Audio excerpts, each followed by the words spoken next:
Dans les pays tropicaux, la chaleur ambiante vient gêner la digestion.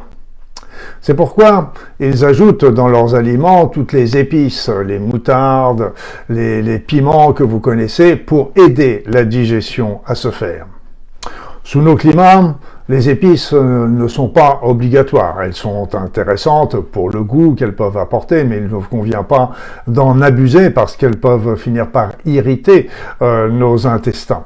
Par contre, nous avons des condiments ou des herbes qui sont largement suffisantes pour aider notre digestion s'il y a besoin. Donc parmi tous ces condiments et ces herbes, il y en a un particulier qui est l'ail, qui est aussi un condiment extraordinaire par les vertus qu'il peut apporter à votre organisme, les bienfaits. Donc quand je parle de l'ail, je pourrais aussi ajouter tous les autres condiments de la famille des aliacées, c'est-à-dire les oignons, les échalotes, les poireaux, etc. Donc elles ont des vertus remarquables. Donc déjà, la vertu numéro 1, c'est que tout bon français le sait très bien, c'est que ça va nous permettre de relever le goût d'un certain nombre de nos petits plats typiques de nos régions, qui sont toujours, ma foi, fort sympathiques. L'autre élément qui est intéressant aussi à noter, c'est que l'ail est pauvre en calories. Donc si vous en usez, voire abusez, il ne va pas vous favoriser de prise de poids, ce qui est toujours bon à savoir si vous les ajoutez dans vos aliments. Donc au niveau, dans la rubrique éléments intéressants également, c'est que c'est un aliment qui est riche en sélénium. Sélénium qui est un produit extrêmement, un antioxydant très intéressant et qui en particulier permet aussi la détoxication du corps.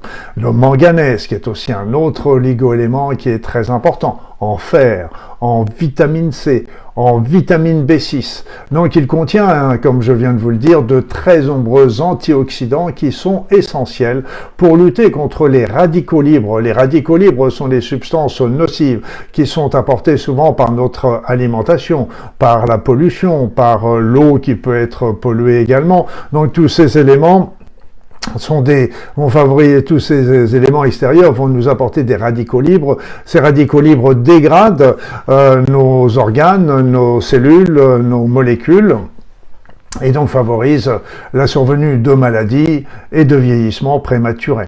Donc tous les antioxydants qui sont contenus dans cette ail vont permettre de lutter efficacement contre les radicaux libres et donc s'opposer au vieillissement et aux maladies. Ce qui est aussi très intéressant, et il n'y a pas beaucoup d'aliments qui en contiennent, c'est qu'il contient également du germanium. Du germanium. Germanium est un nutriment qui est peu connu et pourtant extrêmement intéressant parce que il va améliorer la biodisponibilité de l'oxygène sanguin. Parce que c'est pas tout d'avoir de l'oxygène dans le sang, mais il faut aussi qu'il soit bien absorbé par les cellules. Et donc le germanium va lui le favoriser l'absorption de l'oxygène, et donc évidemment les cellules étant mieux oxygénées, elles vont être mieux travaillées, elles vont surtout mieux fabriquer de l'ATP qui est l'énergie de nos cellules. Vous savez, l'ATP est fabriqué, l'adénosyltriphosphate est fabriqué par nos mitochondries et à partir entre autres de l'oxygène. Il contient également d'autres substances qui sont extrêmement intéressantes, ce sont les polyphénols. Les polyphénols qui assurent là aussi qui sont d'excellents, de très puissants antioxydants également. On les retrouve dans le thé vert, comme vous le savez, on le retrouve un peu dans le vin blanc, mais dans le vin rouge, pardon, et on les retrouve dans l'ail, qui est très très intéressant parce que ça agit également pour la prévention des mutations génétiques, ce qui est quand même pas rien. Donc il serait particulièrement intéressant dans ces situations, dans la prévention de certains cancers, en particulier la prévention du cancer du côlon. Voilà, donc autrement, il contient également des substances très particulières qui sont des allicines, qui sont aussi des substances qui vont permettre de freiner la formation de cancer. Donc là encore, extrêmement intéressant. Au niveau, mais ces vertus ne sont pas terminées pour autant, c'est qu'il va agir aussi comme cardioprotecteur. Cardioprotecteur, pourquoi? Parce que c'est un fluidifiant.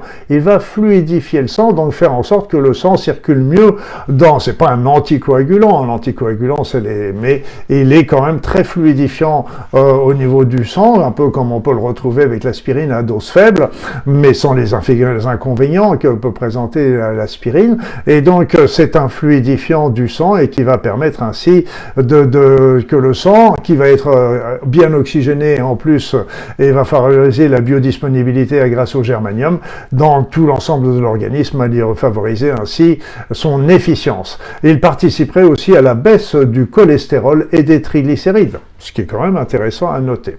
Donc, il aurait aussi des actions antiseptiques, voire même qui seraient antiseptiques et anti-infectieuses. Donc, même si c'est limité, c'est toujours une action bonne à prendre.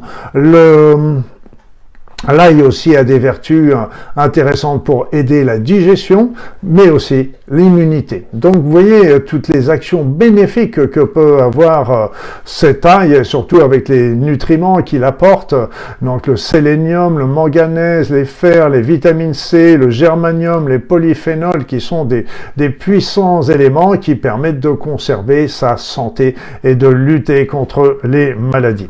Donc en plus il est fluidifiant, comme je vous l'ai dit, et en plus il stimule l'immunité. C'est vraiment un aliment à privilégier dans vos assiettes.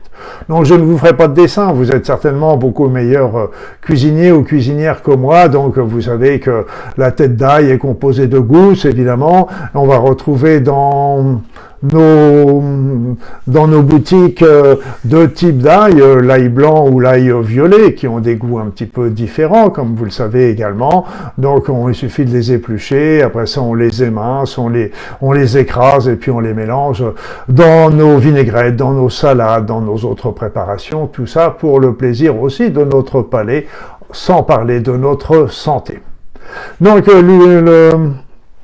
l'ail est vraiment bon, je le répète, pour notre santé et notre longévité, et donc il convient cependant de ne pas en abuser, parce qu'il ne faut pas en prendre des grosses quantités. On peut en prendre un petit peu tous les jours, bien sûr, mais pas en prendre des grosses quantités, parce que là aussi, à force, il pourrait finir par provoquer des irritations au niveau de la muqueuse intestinale.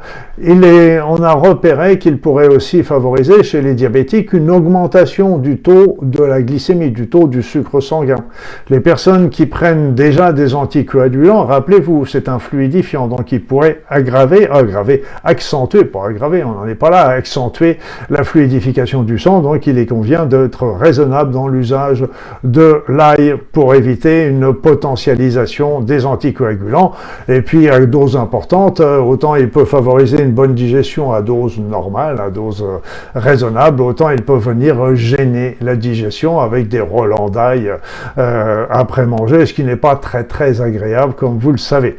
Petites informations diverses. La première, c'est que l'ail peut changer le goût du lait maternel, le goût du lait des mamans. Donc évidemment, ce qui peut incommoder le nourrisson. Les mamans savent bien que selon ce qu'elles mangent, le goût, l'odeur de leur lait peut changer, et les nourrissons peuvent être gênés par ces changements de goût ou d'odeur.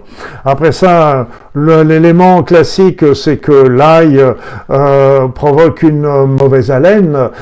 Donc il faut savoir que dans l'ail, c'est surtout le germe qui est le responsable de cette mauvaise haleine, donc il ne faut pas hésiter à l'enlever systématiquement quand vous préparez un repas avec de l'ail. Et puis si vraiment vous avez une mauvaise haleine après manger, sachez qu'en croquant quelques grains de café ou en mangeant une pomme, ça va vous permettre de l'atténuer, voire de faire disparaître cette mauvaise haleine. Donc rappelez-vous, l'ail est très important d'ajouter dans votre alimentation à cause des multiples actions préventives qu'il peut avoir sur votre santé et sur votre longévité.